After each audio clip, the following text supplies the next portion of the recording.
Hello, ಎಲ್ರು ಹೇಗಿದ್ದೀರಾ? ನಮಸ್ತೆ, ಜೈ ಶ್ರೀರಾಮ್. ಇವತ್ತು ಈ ವಿಡಿಯೋದಲ್ಲಿ ತೋರಿಸ್ತಿರೋ ಹಾಗೆ ಮಧುಬಾಲ ಸ್ಟೈಲ್ ಟೈಯಿಂಗ್ ನೆಕ್ಕನ್ನು ಯಾವ ಥರ ಕಟಿಂಗ್ ಮಾಡ್ಕೋತಾ ಇದ್ದೀನಿ ಅಂತ ತೋರಿಸ್ಕೊಡೋದಕ್ಕೆ ಇಷ್ಟಪಡ್ತೀನಿ. ಮೊದಲಿಗೆ ಈ ಥರ ಒಂದು ಸ್ಟ್ರೈಟ್ ಲೈನ್ ಹಾಕೋತಾ ಇದ್ದೇನೆ. ಇಲ್ಲಿಂದ ನಾನು ವೇಸ್ಟ್ ಲೆಂತ್ ಏನಿದೆ ಅದನ್ನ ಮಾರ್ಕ್ ಮಾಡ್ಕೋತಾ ಇದ್ದೀನಿ. ಇಲ್ಲಿ ವೇಸ್ಟ್ ಲೆಂತ್ ತುಂಬ ಕಮ್ಮಿ ತಗೋತಾ ಇದ್ದೀನಿ, 13 ಇಂಚಸ್ ಇದೆ. ಅದಕ್ಕೆ 1 ಇಂಚ್ ಎಕ್ಸ್ಟ್ರಾ ಆ್ಯಡ್ ಮಾಡಿಕೊಂಡು ಈ ಥರ ಮಾರ್ಕಿಂಗ್ ಮಾಡಿಕೊಂಡು ಲೈನ್ ಹಾಕೋತಾ ಇದ್ದೀನಿ. 1 ಇಂಚ್ ಏನಕ್ಕೆ ಎಕ್ಸ್ಟ್ರಾ ಆ್ಯಡ್ ಮಾಡಿಕೊಂಡೆ ಅಂದರೆ ಅರ್ಧ ಇಂಚ್ ಮೇಲ್ಗಡೆ ಶೋಲ್ಡರ್ ಅಟ್ಯಾಚಿಂಗ್, ಅರ್ಧ ಇಂಚ್ ಕೆಳಗಡೆ ವೇಸ್ಟ್ ಅಟ್ಯಾಚಿಂಗೋಸ್ಕರ. ಇವಾಗ ಅರ್ಧ ಇಂಚ್ ಡೌನ್ಗೆ ಬಂದು ಈ ಥರ ಶೋಲ್ಡರ್ ಅಟ್ಯಾಚಿಂಗೋಸ್ಕರ ಮಾರ್ಕಿಂಗ್ ಮಾಡ್ಕೊಂಡು ಒಂದು ಲೈನ್ ಹಾಕೋತಾ ಇದ್ದೀನಿ. ಇಲ್ಲಿ ಶೋಲ್ಡರನ್ನು ಮಾರ್ಕಿಂಗ್ ಮಾಡ್ಕೊಳ್ಳೋದಕ್ಕೆ ಫುಲ್ ಶೋಲ್ಡರ್ ಡಿವೈಡೆಡ್ ಬೈ 2 -1.5 ಅಂತ ತಗೋತಾ ಇದ್ದೀನಿ. ಡೀಪ್ ನೆಕ್ ಇರೋದ್ರಿಂದ -1.5 ಅಂತ ಇಲ್ಲಿ ನನ್ನ ಮೆಜರ್ಮೆಂಟಿಗೆ 5.5 ಬರ್ತಾ ಇದೆ. ನೆಕ್ ಓಪನಿಂಗ್ ಬಂದು 2.5 ಇಂಚಸ್ ತಗೊಳ್ತಾ ಇದ್ದೀನಿ. ಶೋಲ್ಡರ್ ಏನು ಇದರಲ್ಲಿ ಬರಲ್ಲ, ಮಿಕ್ಕಿದ್ದು ಶೋಲ್ಡರ್ಗೆ ಅಂತ ಇರುತ್ತೆ. ಇವಾಗ ಆರ್ಮ್ ಹೋಲ್ ಡೌನ್ ತಗೊಳ್ಳೋದಕ್ಕೆ ಆರ್ಮ್ ಹೋಲ್ 17 ಇಂಚಸ್ ಇದೆ. ಡಿವೈಡೆಡ್ ಬೈ 2 ಅಂದರೆ 8.5 ಬರುತ್ತೆ. ಅದರಿಂದ -2 ಇಂಚಸ್ ಅನ್ನು ತಗೊಳ್ತಾ ಇದ್ದೀನಿ. ಇಲ್ಲಿ ಡೀಪ್ ನೆಕ್ ಆಗಿರೋದ್ರಿಂದ -2 ಇಂಚಸ್ ಅಂತ ತೊಗೊಂಡಿದ್ದೀನಿ. ಇಲ್ಲಾಂದರೆ ಕ್ಲೋಸ್ ನೆಕ್, ಬೋಟ್ ನೆಕ್ ಆ ಥರ ಕ್ಲೋಸ್ ಶೋಲ್ಡರ್ ಫುಲ್ ತೊಗೊತಾ ಇದ್ದೀವಿ ಅಂತಂದರೆ -1.5 ಅಂತ ತೊಗೊಳ್ತೀವಿ ಆರ್ಮ್ ಹೋಲ್ ಡೌನಿಗೆ. ಇಲ್ಲಿ ನನ್ನ ಮೆಜರ್ಮೆಂಟ್ಗೆ 6.5 ಬಂದಿದೆ. ಅದನ್ನು ಮಾರ್ಕಿಂಗ್ ಮಾಡ್ಕೊಂಡು ಇದರದ್ದು ಮಿಡಲ್ ಪಾಯಿಂಟ್ ನೋಡ್ಕೊತಾ ಇದ್ದೀನಿ. ಇವಾಗ ಚೆಸ್ಟ್ ಬಂದು 37 ಡಿವೈಡೆಡ್ ಬೈ 4 ಅಂತ ತಗೋತಾ ಇದ್ದೀನಿ. ನಂದು 9.5 ಬರ್ತಾ ಇದೆ. ಪ್ಲಸ್ 1.5 ಸೀಮೇಲ್ ಒಂದು ಆ್ಯಡ್ ಮಾಡ್ಕೋತಾ ಇದ್ದೀನಿ. ಇವಾಗ ಆರ್ಮ್ ಹೋಲ್ ಶೇಪ್ ಕೊಡೋದಕ್ಕೆ ಜಸ್ಟ್ ಟೇಪಲ್ಲೇ ನೋಡಿಕೊಂಡು ಚೆಕ್ ಮಾಡ್ಕೋತಾ ಇದ್ದೀನಿ. ನಾವು ಎಷ್ಟೇ ಫಾರ್ಮುಲಾ ಹಾಕೊಂಡು ಮಾಡಿದ್ರು ಈ ಥರ ಜಸ್ಟ್ ಕ್ರಾಸ್ ಚೆಕ್ ಮಾಡ್ಕೋಬೇಕು ಕರೆಕ್ಟ್ ಆಗಿದೆಯಾ ಅಂತ. ಇವಾಗ ಆರ್ಮ್ ಹೋಲ್ ಕರ್ವ್ ಸ್ಕೇಲ್ನ ಮೂಲಕ ನಾನು ಶೇಪ್ ಕೊಡ್ತಾ ಇದ್ದೀನಿ.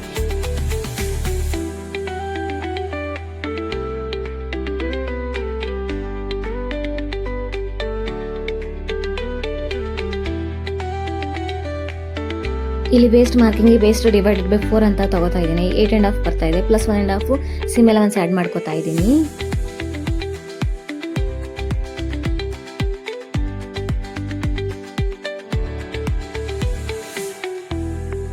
ಇಲ್ಲಿ ಬ್ಯಾಕಲ್ಲಿ ಆ ಶೇಪ್ಗೋಸ್ಕರ ನಾನು ಮೇಲ್ಗಡೆಯಿಂದ 2.5 ಅಂತ ತಗೊಂಡು ಒಂದು ಮಾರ್ಕಿಂಗ್ ಮಾಡ್ಕೊಂಡು ಲೈನ್ ಹಾಕೋತಾ ಇದ್ದೀನಿ.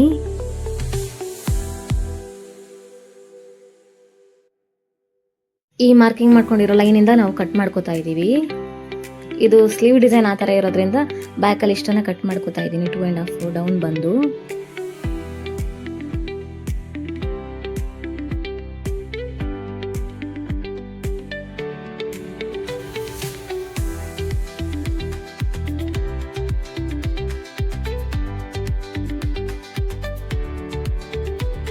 ಇವಾಗ ಫ್ರಂಟ್ ಪಾರ್ಟನ್ನು ಕಟಿಂಗ್ ಮಾಡ್ಕೋತಾ ಇದ್ದೀನಿ. ಈ ಥರ ಒಂದು ಲೈನ್ ಸ್ಟ್ರೈಟ್ ಲೈನ್ ಹಾಕೊಂಡು ವೇಸ್ಟ್ ಲೆಂತ್ ಏನಿದೆ ಅದನ್ನ ಮಾರ್ಕಿಂಗ್ ಮಾಡ್ಕೋತಾ ಇದ್ದೀನಿ. ಬ್ಯಾಕಲ್ಲಿ ಎಷ್ಟು ತೊಗೊಂಡಿದ್ದೀನಿ, ಫ್ರಂಟಲ್ಲೂ ಅಷ್ಟೇ ತೊಗೋತಾ ಇದ್ದೀನಿ, 14 ಇಂಚಸ್ ಅಂತ.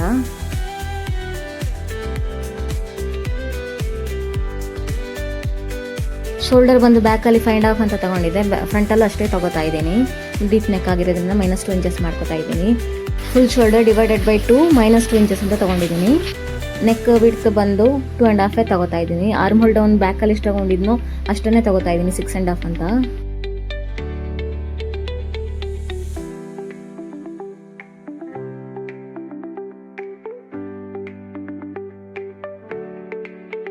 ಚೆಸ್ಟನ್ನು ಮಾರ್ಕಿಂಗ್ ಮಾಡ್ಕೊಳ್ಳೋದಕ್ಕೆ ಚೆಸ್ಟ್ ಡಿವೈಡೆಡ್ ಬೈ 4 ಅಂತ ತಗೋತಾ ಇದ್ದೀನಿ. ಇಲ್ಲಿ ನನ್ನ ಮೆಜರ್ಮೆಂಟಲ್ಲಿ 9.5 ಬಂದಿದೆ. ಪ್ಲಸ್ 1.5 ಸೀಮೇಲ್ ಅಲೌನ್ಸ್ ಅಂತ ಆ್ಯಡ್ ಮಾಡ್ಕೋತಾ ಇದ್ದೀನಿ.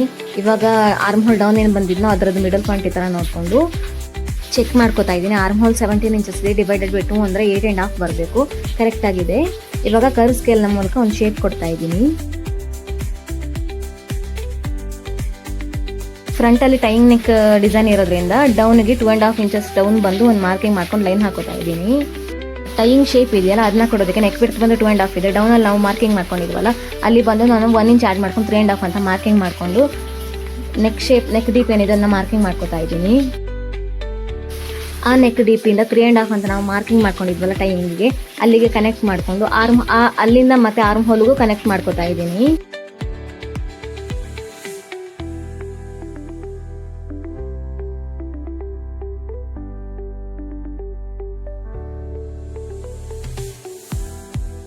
ಇಲ್ಲಿ ವೇಸ್ಟನ್ನು ಮಾರ್ಕಿಂಗ್ ಮಾಡ್ಕೊಳ್ಳೋದಕ್ಕೆ ವೇಸ್ಟ್ ಡಿವೈಡೆಡ್ ಬೈ 4 ಅಂತ ಮಾಡ್ಕೊಂಡಿದ್ದೀನಿ. ಇಲ್ಲಿ ನನ್ನ ಮೆಜರ್ಮೆಂಟಲ್ಲಿ 8.5 ಬಂದಿದೆ. ಪ್ಲಸ್ 1.5 ಸೀಮೇಲ್ ಒಂದು ಆ್ಯಡ್ ಮಾಡ್ಕೋತಾ ಇದ್ದೀನಿ.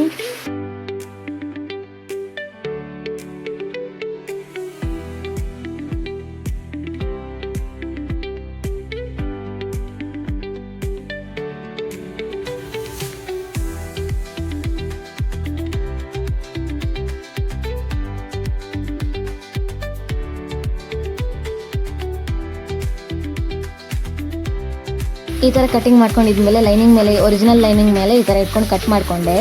ಫ್ರಂಟ್ ಪಾರ್ಟ್ ಮತ್ತು ಬ್ಯಾಕ್ ಪಾರ್ಟ್ ಎರಡನ್ನೂ ಕಟಿಂಗ್ ಮಾಡ್ಕೊಂಡಿದ್ದೀನಿ.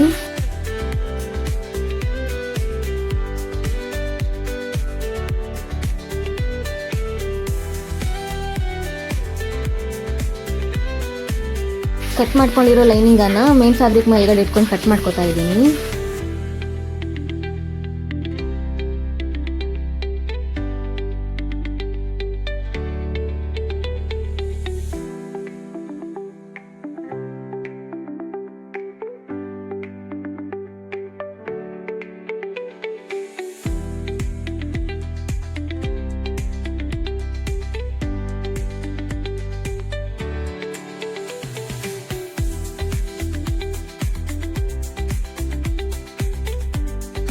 ಸ್ಲೀವನ್ನು ಕಟ್ ಮಾಡ್ಕೊಳ್ಳೋದಕ್ಕೆ ಫ್ಯಾಬ್ರಿಕನ್ನು 4 ಫೋಲ್ಡಲ್ಲಿ ಫೋಲ್ಡ್ ಮಾಡ್ಕೊಂಡಿದ್ದೀನಿ.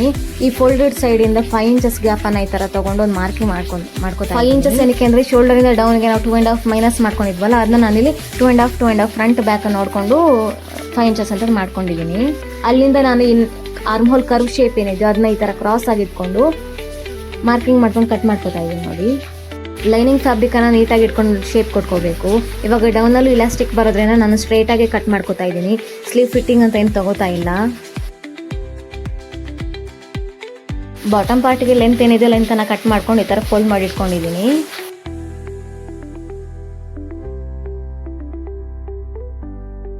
ಮೊದಲಿಗೆ ನಾನು ಈ ಬ್ಯಾಕ್ ಪಾರ್ಟನ್ನು ಫಿನಿಶಿಂಗ್ ಮಾಡ್ಕೊತಾ ಇದ್ದೀನಿ. ಮೇನ್ ಫ್ಯಾಬ್ರಿಕ್ ರೈಟ್ ಸೈಡ್ ಮೇಲ್ಗಡೆ ಲೈನಿಂಗನ್ನು ಈ ಥರ ಇಟ್ಕೊಂಡು ಫಸ್ಟಿಗೆ ನೆಕ್ಕನ್ನು ಫಿನಿಶಿಂಗ್ ಮಾಡ್ಕೊತಾ ಇದ್ದೀನಿ.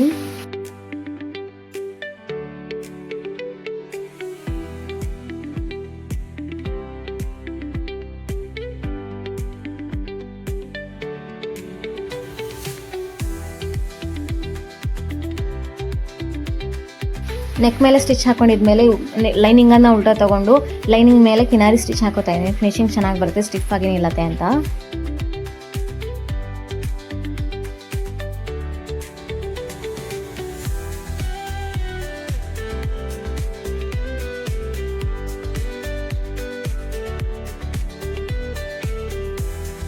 ಲೈನಿಂಗನ್ನು ಉಲ್ಟಾ ಮಾಡ್ಕೊಂಡಿದ್ಮೇಲೆ ನೆಕ್ ಫಿನಿಶಿಂಗ್ ನೋಡಿ ಈ ಥರ ಬರುತ್ತೆ. ಇವಾಗ ಸೈಡ್ಸನ್ನು ಅಟ್ಯಾಚ್ ಮಾಡ್ಕೊತಾ ಇದ್ದೀನಿ. ಲೈನಿಂಗನ್ನು ಮೇನ್ ಫ್ಯಾಬ್ರಿಕ್ಗೆ ಅಟ್ಯಾಚ್ ಮಾಡ್ಕೊತಾ ಇದ್ದೀನಿ.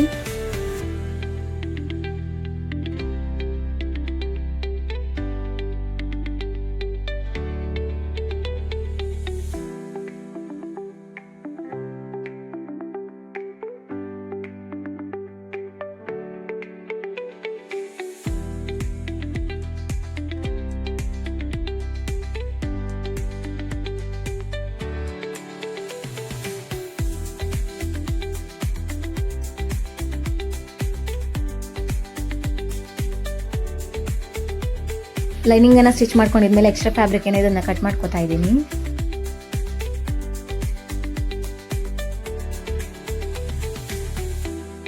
ಬ್ಯಾಕ್ ಪಾರ್ಟ್ ರೆಡಿ ಆಗಿದೆ ನೋಡಿ, ಈ ಥರ ಕಾಣಿಸ್ತಾ ಇದೆ. ಫ್ರಂಟ್ ಪಾರ್ಟನ್ನು ಸ್ಟಿಚ್ ಮಾಡ್ಕೊಳ್ಳೋದಕ್ಕೆ ಮೊದಲಿಗೆ ಫ್ರಂಟ್ ಪಾರ್ಟಲ್ಲಿ ನೆಕ್ ಹತ್ರ ಟೈಯಿಂಗ್ ಇರೋದ್ರಿಂದ ಟೈಯಿಂಗನ್ನು ರೆಡಿ ಮಾಡ್ಕೊತಾ ಇದ್ದೀನಿ. 1 ಇಂಚ್ ಅಗಲದ 2 ಸ್ಟ್ರಿಪ್ಪನ್ನು ರೆಡಿ ಮಾಡ್ಕೊತಾ ಇದ್ದೀನಿ. ಉಲ್ಟಾ ಮಾಡ್ಕೊಂಡು ಈ ಥರ ಮೇಲ್ಗಡೆಯಿಂದ ಸ್ಟಿಚ್ ಹಾಕೋತಾ ಇದ್ದೀನಿ ನೋಡಿ.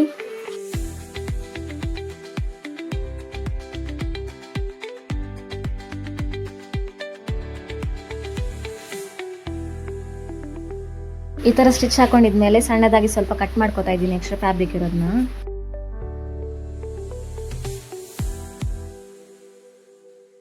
ಸೂಜಿ ಹೆಲ್ಪಿಂದ ಈ ಥರ ಉಲ್ಟಾ ಮಾಡ್ಕೊತಾ ಇದ್ದೀನಿ ಫ್ಯಾಬ್ರಿಕನ್ನು.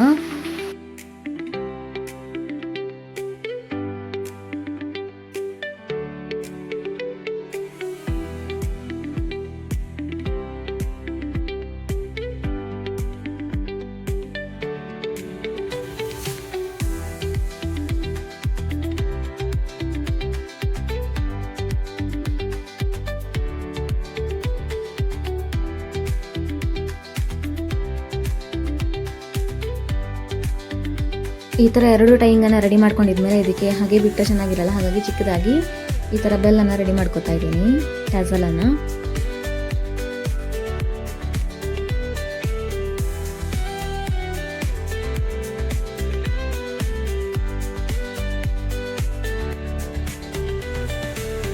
ಈ ಥರ 2 ಟೈಯಿಂಗನ್ನು ರೆಡಿ ಮಾಡ್ಕೊಂಡು ಇಟ್ಕೊಂಡಿದ್ದೀನಿ.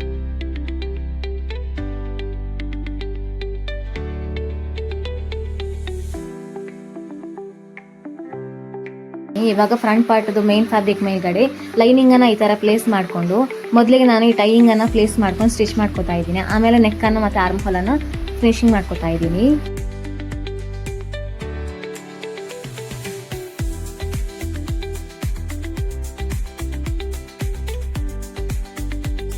ಟೈಯಿಂಗನ್ನು ಈ ಥರ ಪ್ಲೇಸ್ ಮಾಡಿಕೊಂಡು ಸ್ಟಿಚ್ ಹಾಕೊಂಡಿದ್ಮೇಲೆ ಆಮೇಲೆ ನೆಕ್ಕನ್ನು ಮತ್ತು ಆರ್ಮ್ ಹೋಲನ್ನು ಫಿನಿಶಿಂಗ್ ಮಾಡ್ಕೊಳ್ಳೋದಕ್ಕೆ ಈಸಿ ಆಗುತ್ತೆ.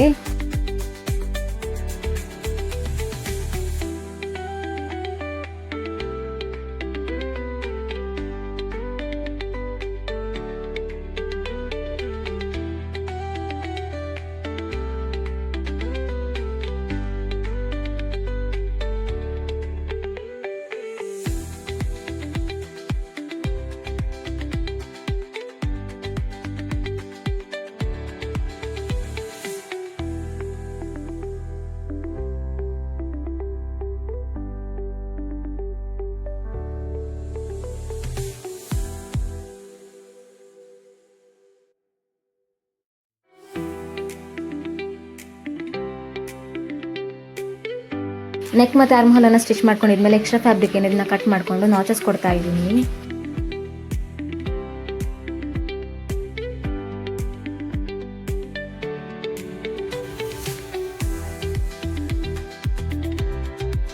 ಲೈನಿಂಗನ್ನು ಈ ಥರ ಉಲ್ಟಾ ಮಾಡಿಕೊಂಡು ಲೈನಿಂಗ್ ಮೇಲ್ಗಡೆ ಕಿನಾರಿ ಸ್ಟಿಚ್ ಹಾಕೋತಾ ಇದ್ದೀನಿ. ಚೆನ್ನಾಗಿರುತ್ತೆ, ಸ್ಟಿಫ್ ಆಗಿರುತ್ತೆ ಅಂತ.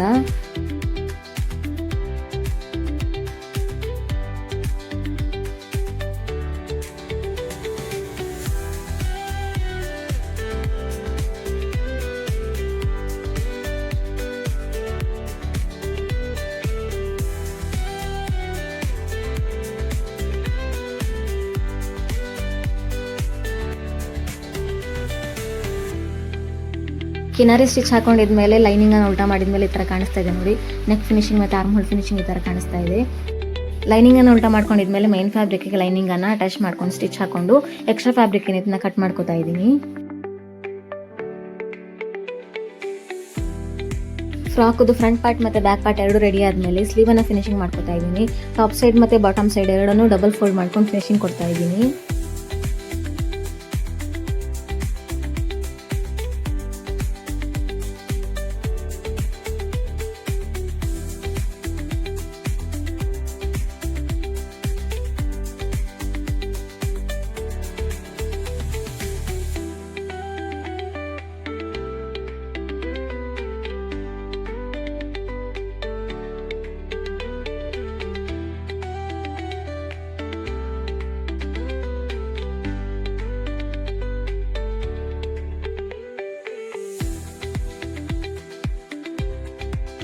ಎರಡೂ ಈ ಥರ ಫಿನಿಶಿಂಗ್ ಕೊಟ್ಟ ಮೇಲೆ ಇಲಾಸ್ಟಿಕ್ ಇದೆಯಲ್ಲ, ಹಾಗಾಗಿ ಇಲಾಸ್ಟಿಕ್ಕನ್ನು ಅಟ್ಯಾಚ್ ಮಾಡ್ಕೊತಾ ಇದ್ದೀನಿ. ಮೇಲ್ಗಡೆಯಿಂದ ಅರ್ಧ ಇಂಚ್ ಬಿಟ್ಬಿಟ್ಟು ಈ ಥರ ಲೈನ್ ಹಾಕ್ಕೊಂಡು ಇಲಾಸ್ಟಿಕ್ ಅಟ್ಯಾಚ್ ಮಾಡ್ಕೊತಾ ಇದ್ದೀನಿ. ಬಾಟಮ್ ಸೈಡಿಂದ 1.5 ಇಂಚಸ್ ಮೇಲ್ಗಡೆ ಬಂದು ಇಲಾಸ್ಟಿಕ್ಕನ್ನು ಅಟ್ಯಾಚ್ ಮಾಡ್ಕೊತಾ ಇದ್ದೀನಿ.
ಇವಾಗ ರೆಡಿಯಾಗಿರೋ ಸ್ಲೀವ್ಸನ್ನು ಅಟ್ಯಾಚ್ ಮಾಡ್ಕೊತಾ ಇದ್ದೀನಿ.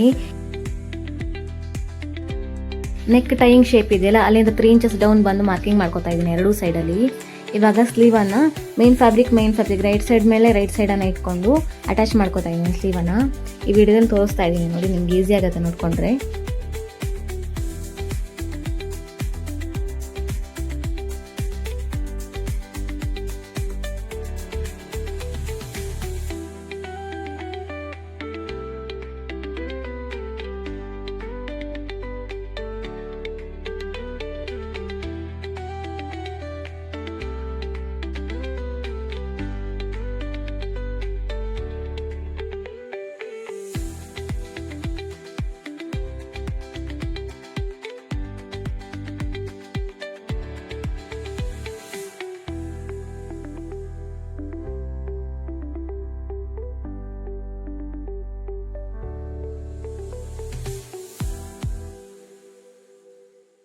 ಎರಡು ಸ್ಲೀವನ್ನು ಅಟ್ಯಾಚ್ ಮಾಡಿದ್ಮೇಲೆ ಈ ಥರ ಕಾಣಿಸ್ತಾ ಇದೆ ನೋಡಿ. ಸ್ಲೀವ್ಸನ್ನು ಎಲ್ಲ ಫಿನಿಶಿಂಗ್ ಮಾಡ್ಕೊಂಡಿದ್ಮೇಲೆ ಇವಾಗ ಫ್ರಂಟ್ ಪಾರ್ಟ್ ಮತ್ತು ಬ್ಯಾಕ್ ಪಾರ್ಟ್ ಎರಡು ವೇಸ್ಟ್ಗೆ ನಾನು ಬಾಟಮ್ ಪಾರ್ಟನ್ನು ಅಟ್ಯಾಚ್ ಮಾಡ್ಕೊತಾ ಇದ್ದೀನಿ. ಚಿಕ್ಕದಾಗೆ ಪ್ಲೀಟ್ಸ್ ಕೊಡ್ತಾ ಇದ್ದೀನಿ, ಚೆನ್ನಾಗಿರುತ್ತೆ.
ಇವಾಗ ಬಾಟಮ್ ಸೈಡಲ್ಲಿ ಒಂದು ಸೈಡ್ಗೆ ಪಾಕೆಟ್ ಇರೋದ್ರಿಂದ ಈ ಥರ ಒಂದು ಸ್ಕ್ವೇರ್ ಪೀಸ್ ತಗೊಂಡು ಇದನ್ನು ಈ ಥರ ಶೇಪ್ ಕೊಡ್ತಾ ಇದ್ದೀನಿ.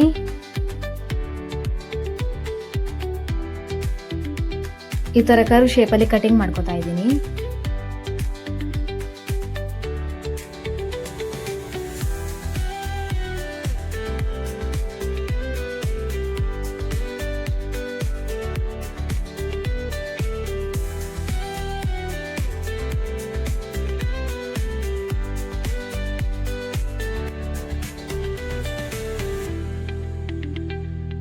ನಮಗೆ ಯಾವ ಸೈಡ್ಗೆ ಪಾಕೆಟ್ ಬೇಕೋ ಆ ಸೈಡ್ಗೆ ಅಟ್ಯಾಚ್ ಮಾಡ್ಕೋಬಹುದು.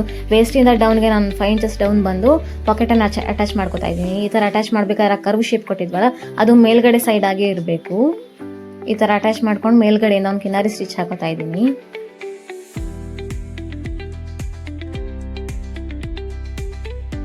ಅದೇ ಥರ ಇನ್ನೊಂದು ಸೈಡಲ್ಲೂ ಅಟ್ಯಾಚ್ ಮಾಡ್ಕೋತಾ ಇದ್ದೀನಿ.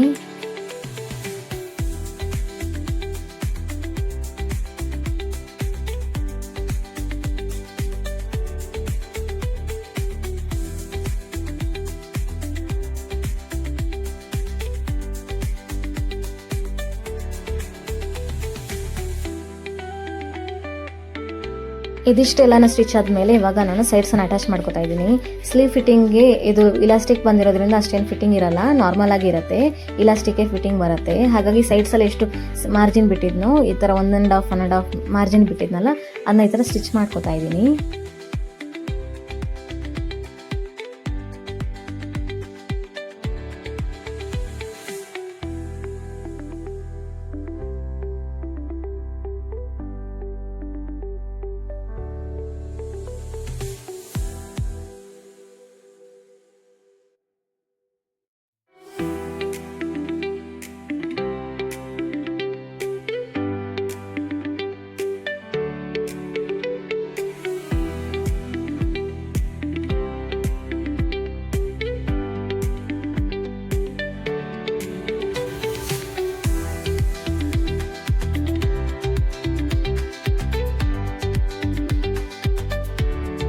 ಇದೇ ಥರ ಇನ್ನೊಂದು ಸೈಡನ್ನು ಫಿನಿಶಿಂಗ್ ಮಾಡ್ಕೊತಾ ಇದ್ದೀನಿ.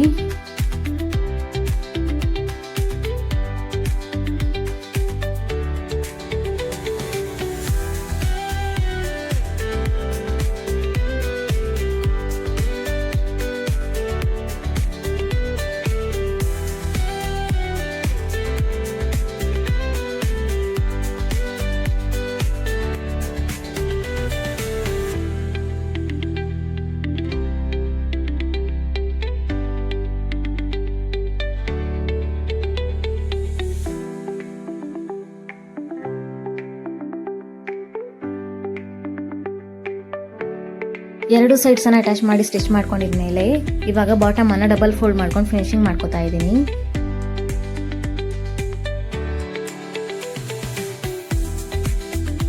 ಬಾಟಮ್ ಅನ್ನು ಈ ಥರ ಡಬಲ್ ಫೋಲ್ಡ್ ಮಾಡ್ಕೊಂಡು ಫಿನಿಶಿಂಗ್ ಮಾಡ್ಕೊಂಡಿದ್ಮೇಲೆ ಫ್ರಾಕ್ ರೆಡಿ ಆಗುತ್ತೆ. ಈ ಡಿಸೈನ್ ನಿಮ್ಗೆ ಇಷ್ಟ ಆಗಿದೆ ಅಂತ ತಿಳ್ಕೊತೀನಿ. ಈ ಡ್ರೆಸ್ದು ಫೈನಲ್ ರಿಸಲ್ಟನ್ನು ನೋಡೋದಕ್ಕೆ ಕೊನೆ ತನಕ ವಿಡಿಯೋದನ್ನು ನೋಡೋದನ್ನು ಮಾತ್ರ ಮರಿಬೇಡಿ. ಈ ಡಿಸೈನ್ ನಿಮ್ಗೆ ಇಷ್ಟ ಆಗಿದ್ರೆ ಕಮೆಂಟ್ ಮೂಲಕ ತಿಳಿಸಿ. ಈ ವಿಡಿಯೋನ ಎಲ್ಲ ಎಂಡ್ ಮಾಡ್ತಾ ನೆಕ್ಸ್ಟ್ ವಿಡಿಯೋನಿಗೆ ನಿಮಗೆ ಸಿಗ್ತೀನಿ. ಅಲ್ಲಿ ತನಕ ಥ್ಯಾಂಕ್ ಯು. ರಾಮ್ ರಾಮ್.